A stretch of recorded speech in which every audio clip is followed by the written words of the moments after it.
Hello and welcome to this Great Minds event. My name is Ivan Koichev, and I'm the researcher leading this research register, which you're all part of. I'm also a clinician working for the NHS. We have a fantastic event today with two great speakers. I'm going to share my screen to give you a sense of what's going to happen. So we have Professor Marcus Richards, who's going to talk to us about the risk factors for cognitive decline. And we have Professor John Gallagher speaking about strategies for healthy brain aging. These talks are going to run for about 20 minutes, and then we'll have 10 minutes for questions. The way that the questions are going to work is, as you're watching this on YouTube, I'd like you to type them in the chat function, which you'll find on the top on the top right, and then we'll read out the questions to each speaker after their respective talk. So what is Great Minds? Great Minds is a research register specifically designed to support brain health studies. We now know that dementia starts up to 15 years before first symptoms. And this has led to the realization that we need data going back years to identify those that are most at risk and therefore would benefit most from potential interventions. The people that can take part in Great Minds are people who hold this, who have this type of rich data. So you will be people who have already taken part in studies for which a number of highly relevant data would have been collected for the purposes which would be fantastically useful for dementia research. The way that you have entered the study and the way that others will enter it is through registering on the Great Minds website and providing us with some basic information. Several studies, or a number of them, I should say, have already agreed to help us with this. We have Healthwise Wales, the Airwave Health Monitoring Study, Brains for Dementia Research, EPAD, as well as the Sleep Quest and the Young Onset cohort. And this is where our participants are throughout the country. As you can see, we're getting people from all over the UK, and this will be a fantastic opportunity to really accelerate dementia research. This is where we are today, so we're nearing the first 5,000 people who have volunteered to help us with Great Minds, and soon you'll be hearing about the first studies that will be running using this platform. We have been delayed through COVID, as you can imagine. A number of the studies we would normally support has had to pause until people can be seen in person. But we're approaching the time when we'll be able to ask people to come in again. That's the few words that I wanted to say, and then it's my great pleasure to move to Professor Richards, who's a professor of psychology and population health science.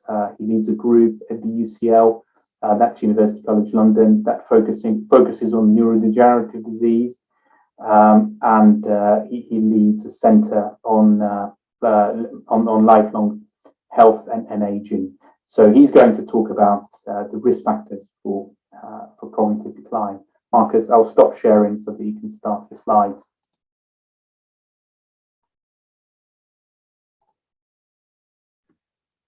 Okay, good afternoon, everybody. I'm going to share my screen.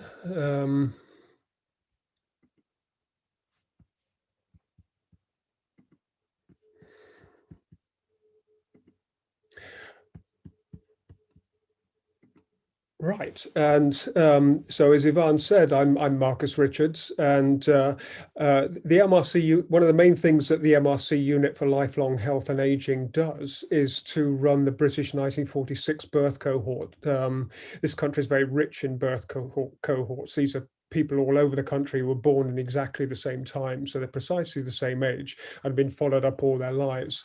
The 1946 cohort's the oldest of these, now age 75, and so entering the age risk category for cognitive decline and dementia.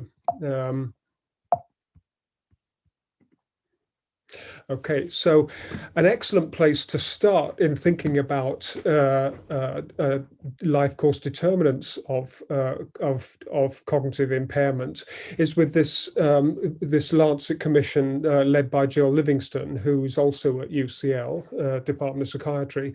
And what you see here is a diagram of the percentage of reduction in risk of dementia if any of these risk factors were eliminated. So here's education in early life, here's midlife with hearing loss being a particularly important one, and here's later life with smoking, depression, and social isolation being key factors as well.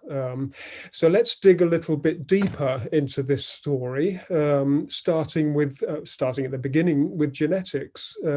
Now, this diagram here is actually a lot less scary than it may look on first glance. This is what we call a path model. This is the 1946 birth cohort. And what we see here are what we might call basic building blocks of a life course model of cognitive aging. So APOE up at the top here, the best known genetic risk factor for Alzheimer's disease, parental characteristics here, then the study members' own cognitive development, this is at age 8, their educational attainment, occupational complexity here, a test of verbal ability at age 53, a national adult reading test, a word pronunciation test, and the outcome at age 69 is the ACE3, the Adam Book's cognitive examination, which is an elaborate screen for cognitive impairment that's routinely used in clinical settings,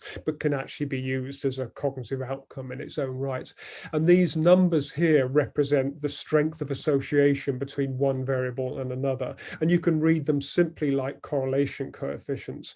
And what I'll show you this model again later on, but what I want to highlight here is that there is a modest but negative association between the E4 allele, that's the most toxic aspect of APOE here, and the outcome, and all these paths are independent of every other one. So this is the unique association. And the other point to note about APOE is it's not associated with any other variable. So for example, childhood cognition or this reading test here. It seems to be coming on board at this age with the ACE3. And you can see that more clearly with some work by my Mark Rawle, who's a geriatrician who spent a year with me. I said that the E4 allele of APOE was the most toxic, and these are people who have both copies of it as opposed to one or neither. And you can see here, this is memory starting at age 43, going right through to age 69. You can see the what are called the homozygotes, those with both copies of E4 are declining much more rapidly. They're starting to peel off in the early 50s and are declining much more rapidly than all of the others. So you can actually see here in real time how APOE is operating as a risk factor for cognitive decline. So I'm going to now focus on cognitive development. We know that childhood cognition correlates strongly with early adult cognition, with midlife cognition, and yeah, just to show you here that actually the strongest paths in this path model are the internal ones from cognition itself. Childhood cognition largely running through this midlife test of verbal ability, but also some independent effects as well. So where we are here cognitive, whether we like it or not, where we are here cognitively has a great deal to do with where we were cognitively as children. And the work of Ian Deary and Lawrence Wally using the Scottish mental surveys have shown that childhood cognition correlates with later life cognition and with late onset dementia.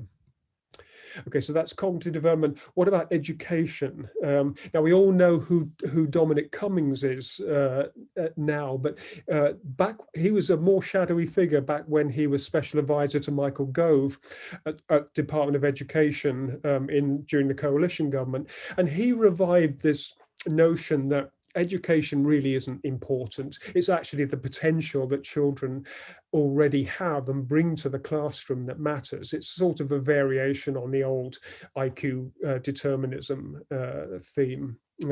So my colleague Sean Clouston, who's now at Stony Brook University in New York, did a thought experiment. Let's plot childhood cognition against adult cognition and look at and think about the effects of low versus high education. If education had no effect on that line, it would just be a straight line. Okay. Now, if childhood cognition had no association with later cognition, and it was all due to education, low and high education would stack on top of each other like this, and here we see what we might call a common sense mixture of those two possibilities. So Sean Clouston then went and did that study using this is the Wisconsin 1939 birth cohort, the 1946 birth cohort again, and the 1958 British birth cohort, the next youngest of the British birth cohorts. And clearly, the results here are consistent with that common sense possibility. Of course, bright children are likely to do well in school, but what we can see here is that schooling itself confers additional benefit to later cognition, and there's plenty of theoretical reasons why that's the case. I'm not going to say much about cognitive engagement and in cognitive stimulation. Just show you this one slide here showing cognitively normal older individuals with the lowest cognitive activity in their lives actually have brains that look as if they have Alzheimer's disease. This is amyloid burden here. Okay, so I'm going to move to midlife and beyond, starting with socioeconomic and occupational factors. This is work of John Lynch and colleagues using the Alameda County study. And what he found is that sustained economic hardship was associated with increased odds of self-reported cognitive difficulties, also depression. And you can see a clear dose response here. With the number of times experiencing economic hardship and the degree of cognitive difficulty. What we've known until recently known much less about is effects of retirement on cognition. But here's an early study. Look, this is a large clinic-based study, a referral-based sample of people of 1,320 people with probable Alzheimer's disease, and what this study found is that on average, every extra year of employment was associated with a 0.13 year delay in age at onset of Alzheimer's disease. And that's controlling for age, education, genetic risk, and job status. This is an early British study. This is using the Whitehall 2 survey, the white collar study of British civil servants, and this is post-retirement cognitive function, controlling for age, sex, pre-retirement cognitive function, employment grade, education and work characteristics, and health. And even although only one cognitive domain here reaches conventional levels of statistical significance, the direction is all in the negative direction. And more recently, Sean Clouston's group again, showing that a negative association between health-related retirement and verbal fluency, and interestingly, a positive association with abstract reasoning and voluntary and family-related retirement. Okay, so what about lifestyle? Now, this is what's called a forest plot. This is looking at the relationship between physical activity and risk of Alzheimer's disease. Everything to the left of this line here is in the protective direction. This is the results of a systematic review and a meta-analysis. And clearly, the overall conclusion here is that there's a positive association between physical activity and a lower risk of Alzheimer's disease. There's no shortage of biological plausibility for that association. Exercise is involved in generating cells in the brain, particularly parts of the brain that are important for cognitive function, and increased blood flow in the brain, also in areas important for cognitive function. And also physical fitness lowers cardiovascular disease, which itself lowers risk of blood-brain problems such as stroke or bleeding. Now, what about smoking? Smoking is an interesting story because for a while, smoking was thought to be protective against Alzheimer's disease, and it sort of made sense because there are indeed receptors in the brain that are excitatory for higher mental function. But it turned out that these were not very well conducted studies. Smoking is the biggest single risk factor for premature death in middle and high income countries. So heavy smokers simply weren't living long enough to get into those studies. What you were seeing, what was originally being seen were healthy survivors. So if you do the study properly and follow people up longitudinally, you actually see the opposite, that smoking is actually a risk factor for Alzheimer's disease. Here's another one of these forest plots with risk and everything now, or most studies, over the other side of the line in the risk direction. We see the same thing in the 1946 birth cohort, although only for heavy smokers, showing faster decline in verbal memory. This is smoking at 43 and at 53. Those are independent effects. So people smoking at both ages have the most rapid decline in memory. No shortage of biological plausibility.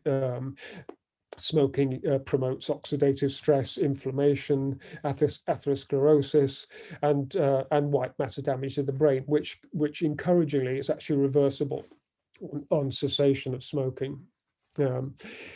Just one more slide on this. One thing that's often overlooked is that health behaviors tend to cluster. Somebody who smokes is at high. The odds are they may also be eating an unhealthy diet and be physically inactive. So an ex-PhD student of mine, Dorina Kadar, actually mutually adjusted those three health behaviors, and what she found is that healthy diet, allowing for physical activity and smoking, healthy diet seems to be in the protective direction for memory decline, and those most physically active here are having the slowest decline in a test of processing speed. Okay, and I'm going to close now with just a quick look at physical and mental health. We know from, this is a review by Clyde Ballard, most of the modifiable risk factors for dementia that we know about are cardiovascular in nature. This is body size and shape. There's trouble at both ends, underweight and obesity, midlife hypertension, because the brain is a very low impedance organ, like the kidney, is very vulnerable to high blood pressure, diabetes, because the brain is the biggest consumer of glucose in the body, and high levels of cholesterol and stroke. And those cardiovascular risks also tend to cluster and show a dose response effect. This is the increasing risk with obesity, high systolic blood pressure, and high total cholesterol.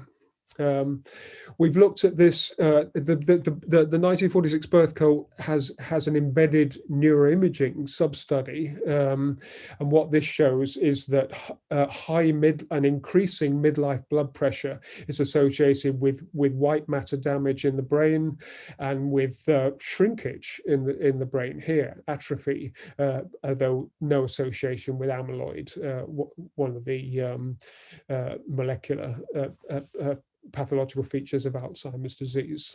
And here's a cautionary story. It's widely thought that diabetes is a risk factor for dementia. It's there in that it's one of those circles in the Livingston Lancet Commission, and indeed we look to, this is the work of Sarah James, who found an association midlife insulin resistance, so that's a physiological marker of vulnerability to diabetes at age 60, and that Adam Brooks cognitive examination again.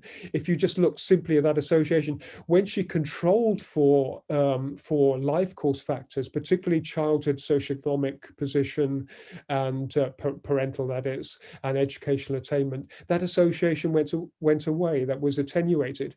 These factors here are selecting into risk of diabetes, and that explained that association. So life course designs are very powerful at telling us the full story here. So I'm just going to end now with one other factor here in the Livingston Commission is depression. And Sarah James also looked at this. She looked at the number of times that people reached a clinical severity of emotional symptoms over the life course. And what you see here is a clear dose response for several cognitive functions. This is the ACE3 again. This is decline in verbal memory, decline in search speed, and decline in search accuracy. So there's a cumulative effect of severe emotional problems on and cognitive function over the life course. So that's my last slide. I'm going to stop sharing and thank you for listening.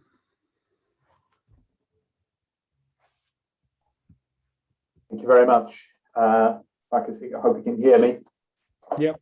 There's a couple of questions that have come up.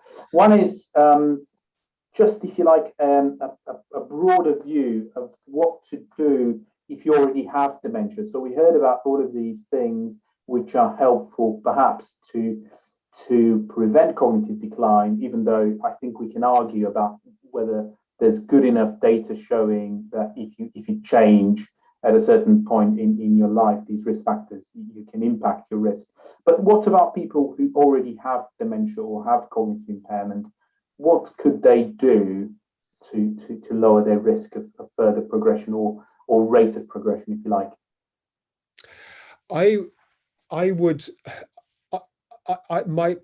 My suggestion would be to do whatever is possible to lower cardiovascular risk. So keep physically active is probably one of the most important factors.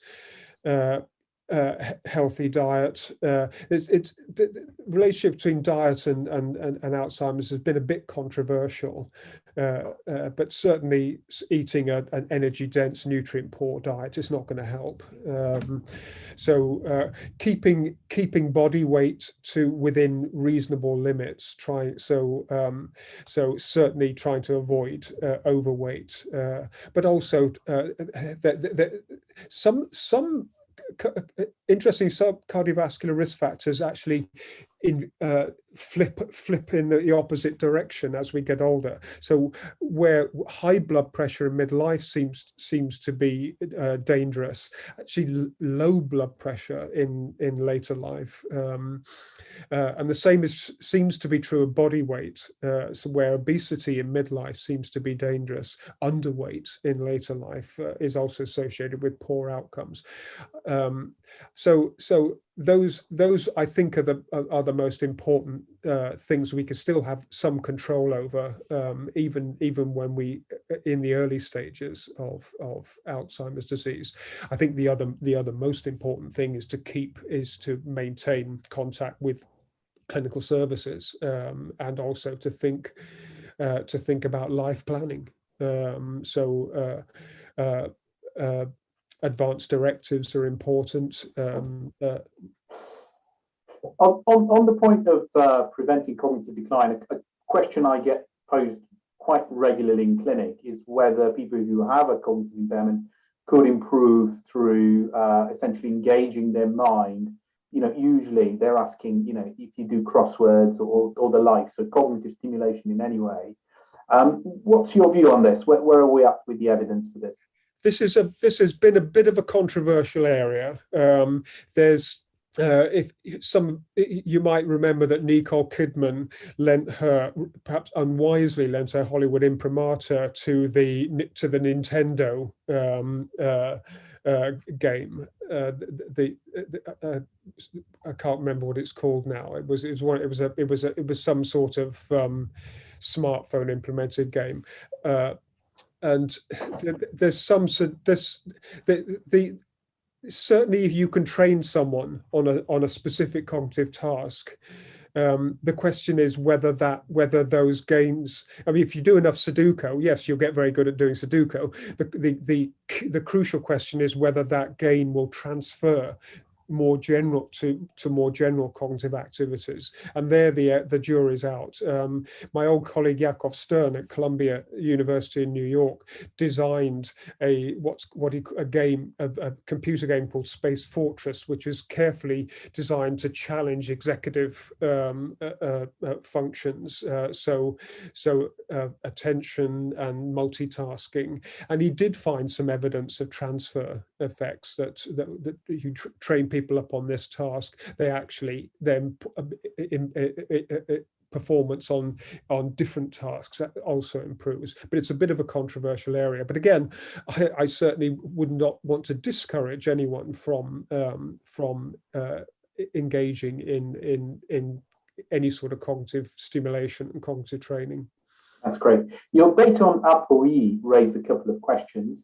One is, Michael and Carol asking related questions. Is there anything that people who are APOE4 carriers can do to protect their risk that goes over and beyond what's known for protecting, for people in general? And Carol's question went one step further to ask, is there anything at all that people who are homozygotes, so people who have 2 copies of this toxic variant, that can do to lower their risk? Okay, well, before I answer that question, I mean, the answer is essentially the same as to the previous questions. As far as I know, there's nothing we can do about the APOE risk itself, but if we were to know that we were vulnerable, then that would be all the more reason to concentrate on what we can do on modifiable risk factors. But I must emphasize here that we don't test, so routine screening for APOE status is not recommended in clinical settings, and when we ascertain APOE status in research settings, for example, as we've done in the 1946 birth cohort, as you saw, we actually consent people not to know.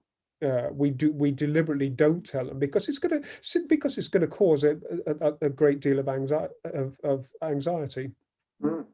And related to this is a question about the sort of the screening potential for APOE. Can you see a scenario where APOE is rolled out as in a screening program? No, it's as I say, it is. I can't. I think it caught. Given that it is not a modifiable risk factor, I think it's too much of a hostage to fortune. And as I know of no professional medical body that approves of routine screening. That's great. And Rory Simmons is asking to go back to the diet question. He's asking whether there's any evidence for diet aspects associating with lower risk. He's asking about bile salts, vitamin D, milk thistle, intermittent fasting. What's your view on this? On vitamin D? On if you like, diet factors as a whole. Diet, yes. It's been a bit of a diet's been a bit of a minefield, and it tends to attract people with very, very strong views on particular kinds of diet. But I think this is one where we need, forgive me for saying it, but we need a sort of common sense approach. So avoid high energy dense, nutrient poor. So saturated. Avoid a diet heavy in saturated fatty acids. The Mediterranean diet is a good model. A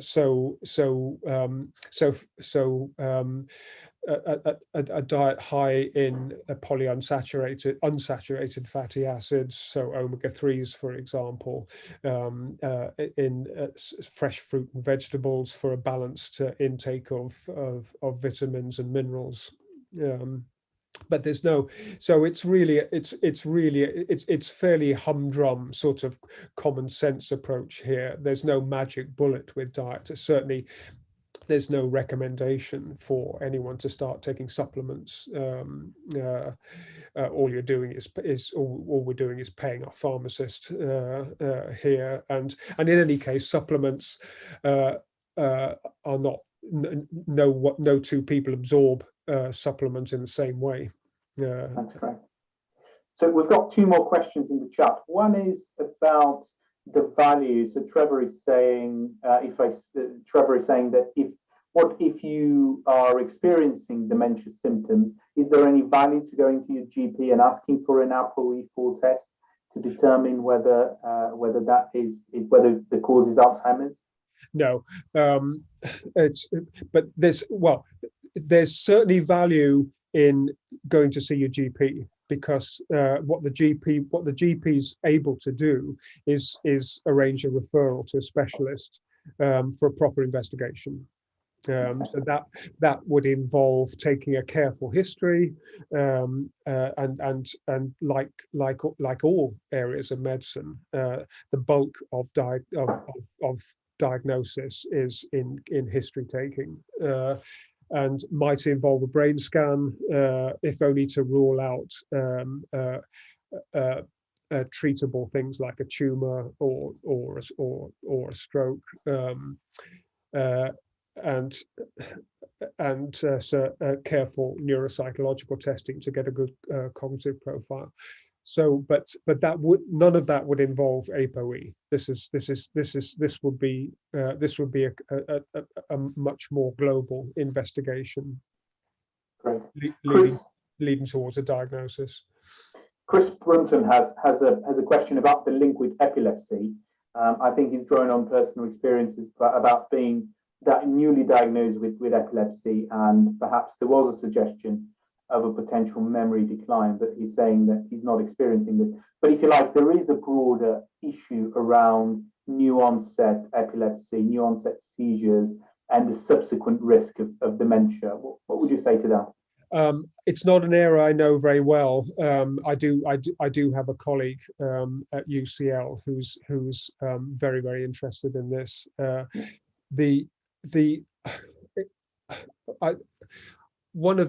One of the key features of dementia, and in fact one of the definitions of dementia, or part of the definition of any dementia, is that it involves progressive cognitive decline. And we might not necessarily see that in dementia or any other organic cause of cognitive impairment, such as stroke.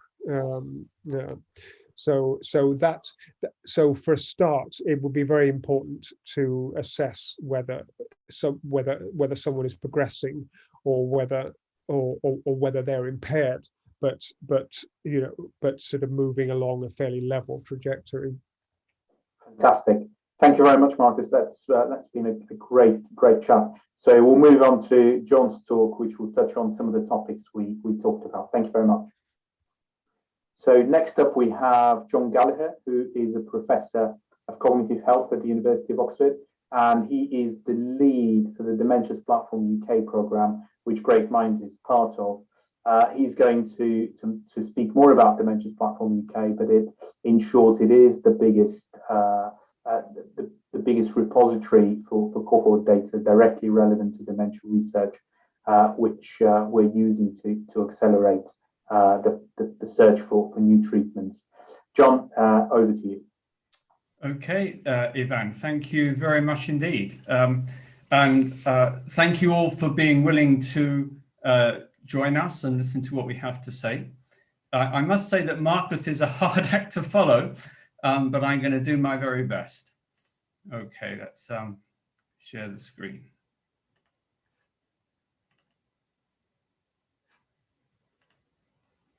All right, now can you see my screen?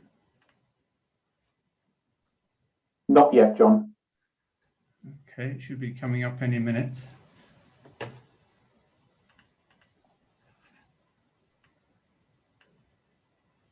Well, I'll start again.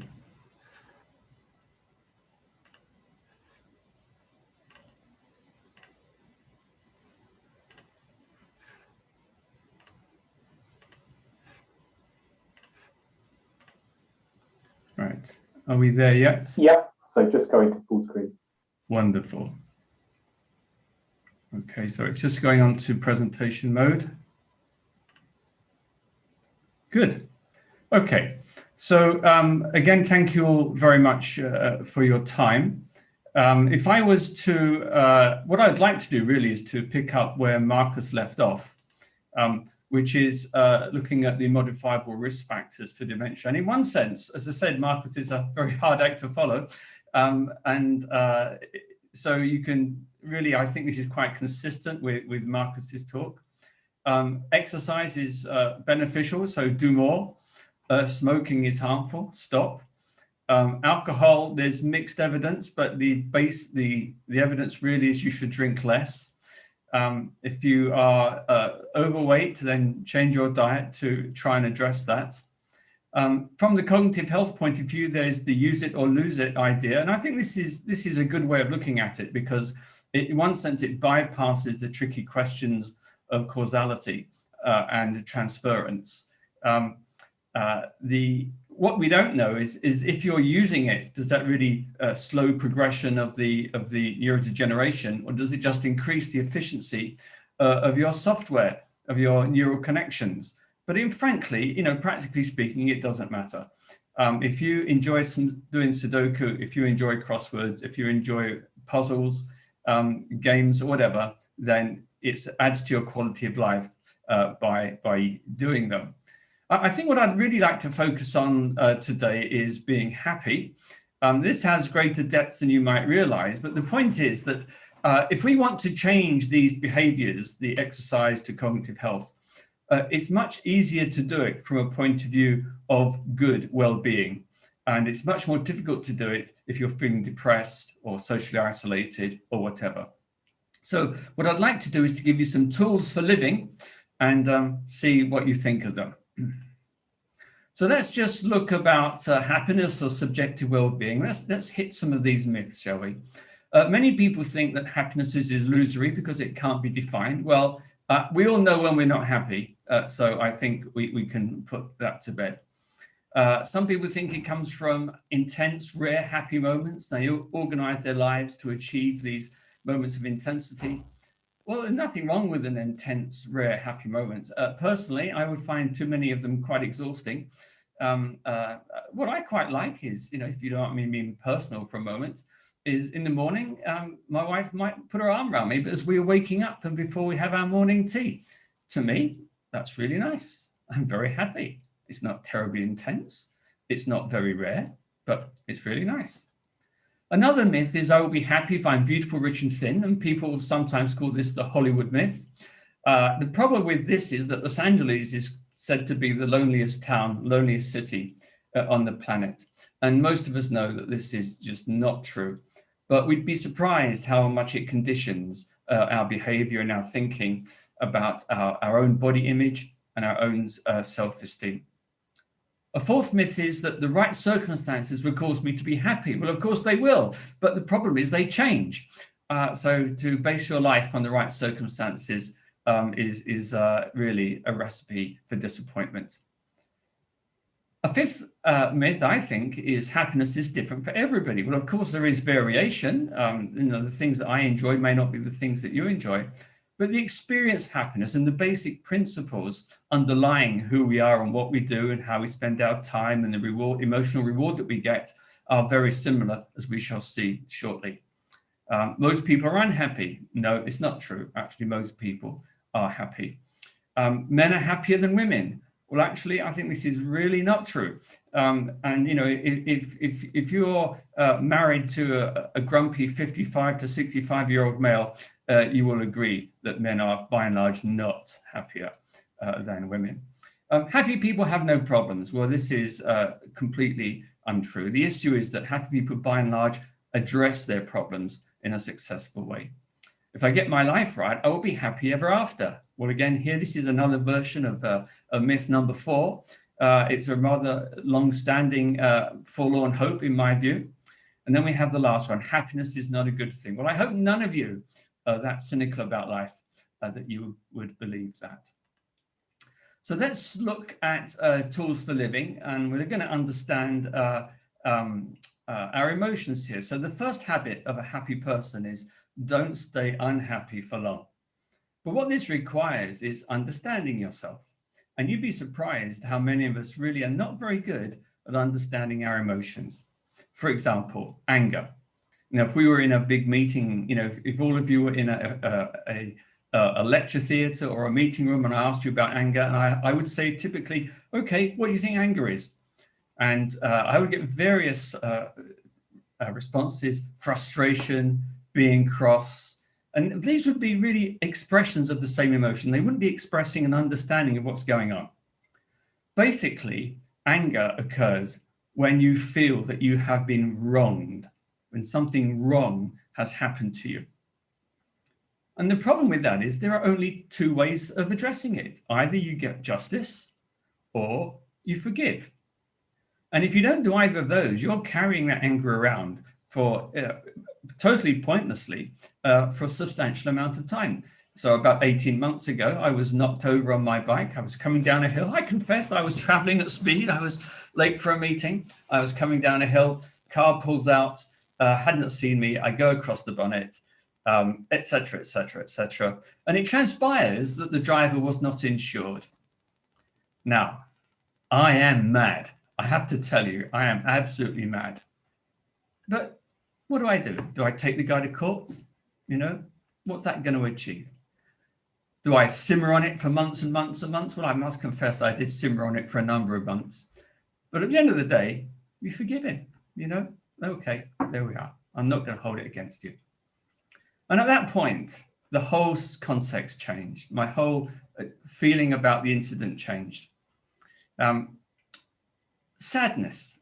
What is sadness? Now, me and my dad, you know, like many fathers and sons, you know, had a sort of sometimes a tense and sometimes very affectionate relationship. But our taste in gifts was very different. And so he gave me various gifts, and they're very nice, but they're not my thing, really. Then one day he gave me a really nice watch. It was perfect. I was so proud to wear it, and I wore it for years until it got washed in my pocket, in my trouser pocket. What do? Well, I'm really genuinely sad. My father's died. It can't be replaced. It was a wonderful keepsake. I keep it in my drawer even now, but actually it doesn't work anymore. I don't wear it anymore. And the whole point about sadness is it's how to emotionally detach from something of value. And it's wonderfully legitimate. It is a fantastic emotion. But the point is, it enables you to detach. If you use the emotion to cling on to the incident, to cling on to the item, you just end up in, if you like, a spiral of depression. So understanding sadness allows you to make use of it and understand its value, its detachment. Then we come on to anxiety. Well, what is anxiety? Well, it's response to a threat. Okay. Now, I don't know what sort of domestic rituals you have. In my house, I'm given very few responsibilities, but one of them is to lock the front door at night. And I typically forget, so I will go upstairs and, you know, I will read and I will think, oh, did I lock the front door? Oh, I don't know. I'm sure I did. And then I will spend at least 5 minutes rehearsing my last steps, working out whether I actually locked the front door or not. Well, you know what the simplest solution to this is. It really is simple. You get up, you go downstairs, you check the front door, and find out that you have locked it, you come upstairs, and you just can't go to sleep. So when you can deal with the threat, the anxiety just disappears. So when you're anxious, what is the trigger for this anxiety? And then there's happiness. Well, actually, happiness is lovely. It's a bit like the Bacardi on the beach idea. I'm not a fan of Bacardi myself, but I do fancy the idea of this idyllic tropical beach and lying there. But you can only lie there for a couple of hours. You know, there have to be other things, other contextual items, which allow you to enjoy that sense of satisfaction and well-being. So once we understand our emotions, we can then use that understanding to manage how we feel. We can manage our anger, our sadness, our anxiety, and we can enjoy our happiness. A second habit is don't pass the buck. You know, let's take responsibility for how we feel.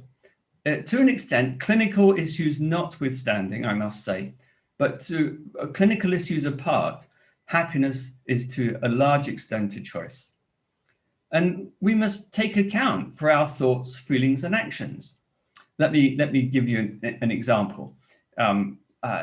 If you are in the position to be prescribed antidepressants, you'll notice that they don't work for about 4 or 5 weeks. And the thinking is that the reason that happens is that it's not that the antidepressant is changing your feelings. What it's doing is changing your perceptions. And as you think differently about your life and context and circumstances, as you think differently, so you begin to feel differently, and then you're in a position to act differently.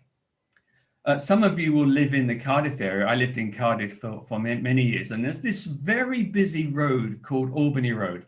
It's small, it's bustling, the pavements are narrow, the shops are full. And I remember walking down Albany Road in a real hurry to get to a meeting, because another meeting I was late for, a real hurry, and there's this enormous guy in a big sort of dirty white raincoat, walking very, very slowly down the pavement. And I'll be honest with you, I'm mad, right? I want to get to this meeting. There's this chap taking up the pavement, taking his time. So he's got all the time in the world, and I've got to get past him. So I saw a gap, and I went for it. And I must confess, the gap was a bit too small to get through politely, but I went for it anyway. And as I passed him, I noticed he had a white stick in his hand. I was so ashamed. I was so ashamed of myself. But you can see how the thought affected the feeling, affected the action. Now, I'd like to think I'm not the only person in the world that gets it wrong, but I certainly do. So when we're taking responsibility, let's avoid being defensive. Let's not pretend there's no problem. Let's not pretend we should be passive and just accept it. Let's not think about it forever and ever. And let's not withdraw into ourselves sometimes to punish other people for not being helpful to us. Let's take responsibility and think, okay, what am I going to do? So, what about being grateful for what you've got? Well, there's many things that we don't have, okay? But why not be grateful for what you've got? Enjoy what is there to be enjoyed. There are many things that aren't there to be enjoyed, but there are some things which are. So, this is a lovely picture across Christchurch Meadow from the River Cherwell, or Charwell, depending on where you live in Oxford. One of my favourite hobbies, and I do this sort of once, maybe twice a week, is to go canoeing on this river. And it's absolutely wonderful. And for an hour, I've solved all the world's problems. Well, at least, let's be honest, the problems have all gone away. And it's just beautiful. And sometimes you see a kingfisher, sometimes you see a heron. Often you see people hilariously out of control on a punt. And it is just absolute. Oh, and sometimes it pours down with rain and hail, I have to tell you, especially this year. But nevertheless, it's absolutely beautiful. So what is there that you have that you can enjoy? It may be the countryside, it may be a hobby, it may be making something, but what is there that you can enjoy? And why forever be involved in conflict and worry? They are just unproductive. They don't solve problems. They don't help your well-being. There are issues to be addressed in life. I know that as well as anyone, but nevertheless, count your blessings and start from there. So if you're an optimist, really you focus on the opportunities. you're in a better position to set genuinely rewarding goals. It releases more emotional, creative, and intellectual energy. And on average, although, you know, it depends how sensitive the person is, on average, you will be more affectionate and you will solve problems better. You will arrive at better solutions. And we will get to that in number 6. So another habit of a happy person is being generous to others. You know, one definition of life, a biological definition of life, is giving and receiving from the environment. Giving builds relationships. And to be honest, it boosts the giver's self-esteem. This might be in time or money. I think more usually it's in expertise and experience. I was on a call to the Korea Dementias Platform this morning, and we are several years ahead of them. In fact, they're sort of following on our coattails. And it was a real privilege to be able to say, well, this is a good idea. That's not such a good idea. You know, this is a high risk. This is a complete winner. And that gave me a great deal of satisfaction. Surprisingly, giving of compliments is one of the best ways to give. You know, it's so easy to take each other for granted. Each one of us has skills and gifts and contributions to make. And to honor those and to recognize those is generosity itself. Curiously, giving means receiving, but receiving does not mean taking. You know, in relationships, you know, frequently, especially I think in the power structures, we have the gender power structures, men take rather than receive. And I think it really is worthwhile us thinking about what we are being given rather than what we think are our rights or what we think we should get. Rather just acknowledge what is being given and accept it for the gift that it is. Okay, let's get real, shall we? How happy are you? How happy do you want to be? What is stopping you being happy? What are you going to do about it? Well, these are really, really important questions, but they don't have simple answers. They can have superficial answers, but by and large, those superficial answers don't work very well. But nevertheless, you've got to start by working out what you think is the best solution. And that includes being honest with others. And that includes a reality check. What makes you happy? What makes you unhappy? I'll tell you one of the things which makes me unhappy, getting bored. It really is, you know. I need novelty. I really enjoy. But when do you know if your balance is out? Well, I think you know when your balance is out because you're not engaging, you are bored, you are generally grumpy with people. And then it's not a matter of just accepting it. It's a matter of saying, okay, what am I going to do about it? So what are you going to do differently? Well, decide where you want to go, I think. Let me give you an example. This isn't my dinghy, but I own a dinghy identical to this. It's a horrible orange deck, just so that the helicopter boys can come and find me. In my boredom once, I decided I really wanted to sail this dinghy from Cardiff Bay to Lundy Island. And those of you who know the Bristol Channel will know that's a fairly substantial voyage, really. And what I had to do to be vaguely responsible, because I wanted a solution which would work for everybody, and most of all my family, was chunk down the problem. Okay, I've got to be competent sailing. I've got to be competent bringing the sails in a score. I've got to be competent safety-wise. What would I do if there is a problem? How would I get help? And you decide where you want to go, what you want to do. And then I must be honest with you, it was great fun getting there. And what I did was the different journeys across the Bristol Channel, then up the Bristol Channel, overnight stays, all planned out. So on the day that I went, I felt comfortable that I was doing this at minimal risk. And on another occasion one day, perhaps I'll tell you about it. So let's come to the nub of the problem. Do stuff that makes you happy. So this is all very contextual because we've looked at things which are unpleasant. This is a component of being happy, unpleasant affect or unpleasant feelings. These are things that we don't like, we'd like to avoid if at all possible. Then there's pleasant affect, and these are things that we enjoy and we want more of them. But all of these things actually have larger contexts. For example, let's take domain satisfaction. Now, I bet you everybody listening to this is monitoring. You just do it informally throughout the day. What you're monitoring is how things are at work, how your romantic relationship's getting on, how is your health, and how is your family. And if I was to ask any of you just like that, tell me the answer to any one of those, actually, you could. You may not want to, I can understand that, but you could do it. You could do it. You know, I mean, you're on this link at this meeting because you're concerned about your health, okay? And you would know about your family.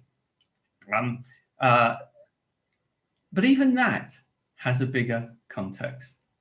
And that context is what you might describe as your foundational beliefs. And these are the beliefs you have about what is success, what is a successful life, what is a satisfying life, what does it mean to be fulfilled, what sort of meaning and purpose do I have? So this is your own practical theory of the universe. And everybody has one. We may not pay much attention to it. We may not think about it very much. We may have worked it out 40 years ago, but that doesn't matter. It's there, and it guides how you view your domains, your work, romance, health, and family. And that in turn guides how you seek and avoid different feelings. So let's just think about those for a minute. Now, looking at your foundational beliefs really does mean asking the big questions. Now, I'm going to help ask the questions. I'm not going to give you answers, but I'm going to help you ask the questions. So let's have a big question. What does it mean to be a human being? What does it mean to be who you are?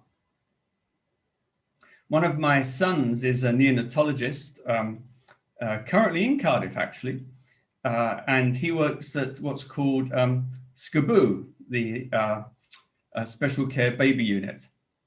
And, you know, his normal job is day in, day out. Babies come in very poorly, otherwise they wouldn't be there. And hopefully after a few days, they go out and they can go to a less intensive ward, reunited with the parents, etc., etc. But not so long ago, he'd worked all night, a 12 to 14-hour shift, and on this one child, and the baby died, and he was devastated. It took him many days to get over it. He invested so heavily in wanting that baby to survive. Why? What was so important about that child? But you see, whatever was important about that child is just as important for you. You are just as important as that child. That's what it means to be a human being. What sort of society do I want to live in? You know, if we learn to love the children we're given before we've any idea of their capabilities, we learn to love them for their own sake. And if we love children for their own sake, why wouldn't we love each other for our own sake? The society, hang on, I'm now going to tell you what I think. The society I would like to live in is one which is generous and compassionate to others. Final big question, what does the future hold? Well, the future for this young baby didn't hold very much, at least not for very long. But during the short time that they were together, that baby received the undivided, unfailing love of the mother. And I think it's beautiful. But you see, life is tough. And all of us will need strategies for resilience, strategies that will help us to work through the tough times. And those come down to our foundational beliefs ultimately. Now, the widower goes to see a doctor and he's devastated. He can't cope after the loss of his wife. And the doctor very wisely says, well, Mr. Jones, that you're going through this means that your wife doesn't have to. And I think it was a wonderful thought on the part of the doctor. About 2 years ago, I had a diagnosis of bowel cancer. It was rather hilarious, really, in that sort of sad, tragic way. I was on a train coming from London to Oxford. I had a phone call on the train, and someone said, "Oh, is that Mr. Gallagher?" Yes. But we'd like to arrange your oncology imaging appointment. What? Oncology imaging appointment? Anyway, at that point, the entire train knew what was going on. They were immediately paying less attention to the passing fields. And the surgery was successful, and that was fine. And then after the surgery, I was offered chemotherapy. Well, there's a decision, isn't it? And I thought I would take it. Let me tell you why I took the chemotherapy. It was because I wanted to be around for my grandchildren. And I was going to reduce the risk as much as I could of a recurrence, primarily so I could be around to help them. That chemotherapy was awful. We do not need to discuss it. The only good thing about it was that I didn't lose my hair. But actually, if you look carefully, nobody would have noticed anyway. So sometimes our foundational beliefs give us a context for going through tough times. Now, when it comes to dementia, times can be tough. But actually, there is a bigger context. There are grounds for optimism. There are grounds for caring. There is value to people, whether or not they are declining. And my view is that these are the tools for life, which will help you. Thank you. Thank you very much, John, for a lovely talk. It's generated a few questions. I hope you don't mind that we go through them. So Trevor Bevan wondered whether the happiness index could be influenced by religious belief, whether you're aware of any evidence to compare, for example, being an atheist and a theist in terms of happiness. Are you aware of any studies to this effect? Well, they are, by and large, people with foundational beliefs in a creator, i.e. a God who loves them, they're happier. They live longer as well, although there may be some self-selection in that. So I think there is a strong association, which is not typically measured, actually. Usually it's not measured in population studies between your foundational beliefs, and there are a great variety of them, but some foundational beliefs are more reassuring than others. I don't think that would be disputed. Very much, John. And Michael is asking whether countries which are consistently shown to be happier, like the Scandinavian countries, have different health outcomes. Would you have any thoughts on that?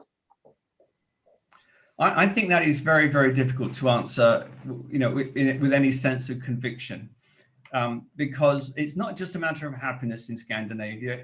We have a very much more supportive society in terms of healthcare, and also in terms of healthcare measurement.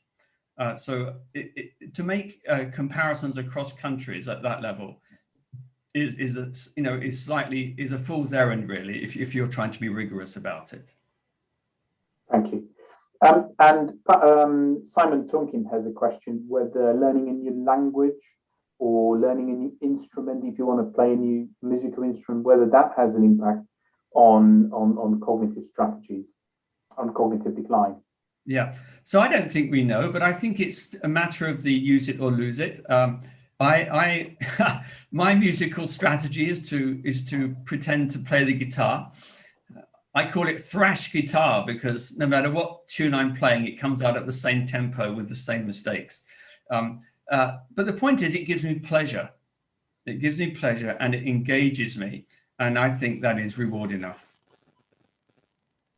And if you like a broader question about happiness, John, what do you think, if we have to sort of break it down to the neurobiology, because there must be, or at least that's where I come from, you know, in terms of thinking about sort of the mind and the brain, and you may disagree about this, but you know, what would be your speculation about the neurobiology of resilience, of the thing that you talked about, and of happiness more broadly, in terms of if we assume that it translates into better health outcomes?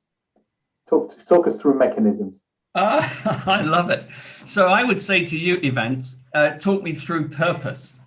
I think the mechanisms are absolutely fascinating, you know, and I think the more brain imaging we can do, the more we can target and understand particular molecular interactions in the brain, dopamine and all that sort of stuff, I think is absolutely fantastic. But at some point, you're going to come up against, if you like, a cognitive challenge, which will engage you either I like this or I don't like this. I think this is good. I think that is bad. So let me just do an experiment very briefly. Let's pretend that you are omniscient. Okay, and I appreciate that psychiatrists are very close to that, but let's pretend that you have achieved this goal. And from your omniscience, you can identify, you can describe every fact in the universe. I mean, absolutely every fact in the universe. It is the book of the world is complete. Okay. The problem with that book is it would have no description of objective value whatsoever, not one. Okay, there would just be neutral descriptions of events. Okay, so if you're omniscient and you have this great book of the world, how are you going to decide how to live?